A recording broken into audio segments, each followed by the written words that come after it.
పార్టీలో వైసీపీలో మిగిలినోళ్ళు ఆ పార్టీలో వెళ్ళకపోవడమే మంచిది అని ఇంతవరకు ఆయన అన్నమాట కోట్ చేశాడా?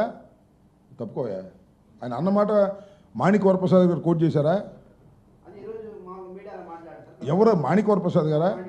ఒకసారి మీరు యూట్యూబ్ కొట్టి మాణిక్ వరప్రసాద్ గారు కాంగ్రెస్లో ఉన్నప్పుడు ఏమన్నాడు, వైసీపీలో జగన్మోహన్ రెడ్డి గారి దగ్గరికి వచ్చినప్పుడు ఏమన్నాడు, అలాగే చంద్రబాబు నాయుడు గారి దగ్గరికి వెళ్ళి ఎమ్మెల్సీ తీసుకున్నప్పుడు ఏమన్నాడు, మళ్ళా జగన్మోహన్ రెడ్డి గారి దగ్గరికి వచ్చి ఎమ్మెల్సీ తీసుకున్నప్పుడు ఏమన్నాడు, అన్నీ వరుసనే చదవండి, మీకు అర్థమైంది. దీన్ని సమాధానం చెప్పాల్సిన అవసరంలా.